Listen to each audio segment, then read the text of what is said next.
There are cultures that we find ourselves in and situations, not just in the corporate world, but also in the political world or in the social world. How can you use incentives to change cultures by changing the payoffs?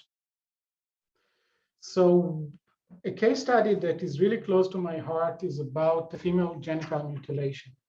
That's in Africa. There are many places that still do that.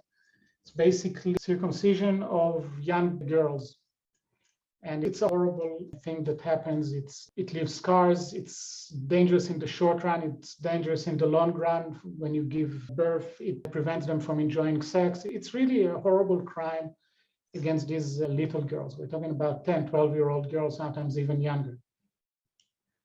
And one of the places where we looked at is the Maasai tribe in Kenya and in Tanzania. And over there, it's very prevalent. You see, you know that it happens all the time. And we try to understand why it happened.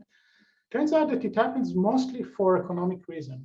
The girl, when she comes up to get married, is worth more in the marriage market. So she's worth more cows, literally more cows, if she is circumcised than if she is not. So it's kind of an economic transaction that causes this horrible human right violation. And the question was, can we use incentive to change it? Now, before we can think about, oh, the Americans are coming and pouring money in order to change traditions.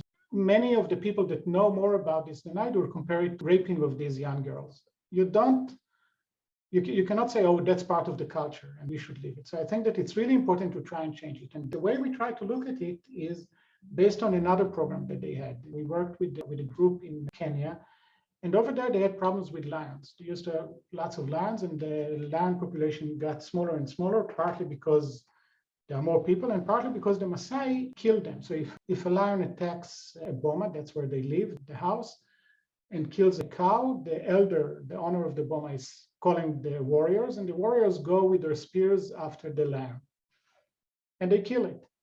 There are many environmental problems based on this because the whole food chain is being disturbed, and that's just bad for the environment. The economic reasons that was important over there is that many tourists come to see the lions. You want to see lions when you come to visit this place, and it has lots of, if I can promise you that if you come to my lodge, you can see lions, you're more likely to come to my lodge. So then the person in charge of the owner of the lodge set up an incentive scheme in which the elder, if a lion attacked the boma, the elder could call the foundation that gives the incentives.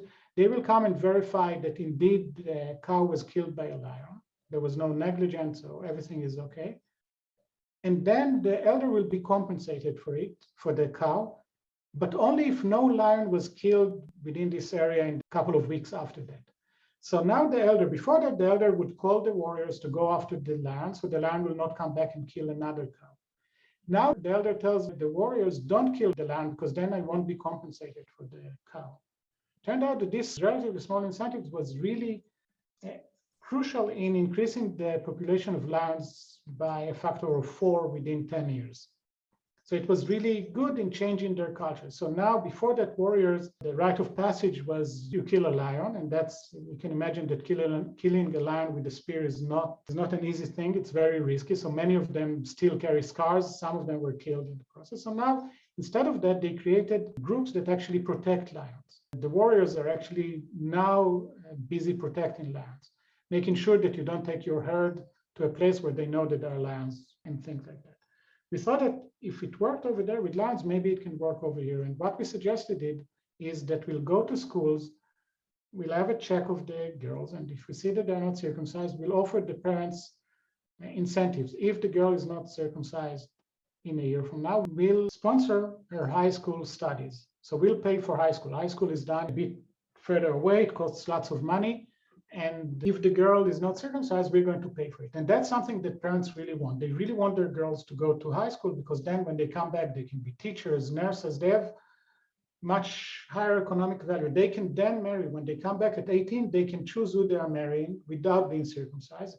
And the value that they'll get is much higher. So again, economic transaction. It sounds really horrible when you translate things, the cost of a girl into cows, but that's how they do it over there.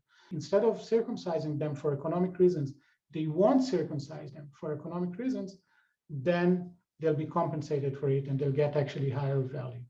that's what we are trying to do. This project is still in the planning board, mostly because of funding, but we hope that we can really change the culture over there. And it's in order to do this, you need to also change enough of the girls' behavior, because now there is very strong peer pressure to be circumcised, because if you're not really a woman, you're still a girl, and other things. And we hope that if enough girls will go to high school and will actually won't be circumcised, the peer pressure will change, will shift.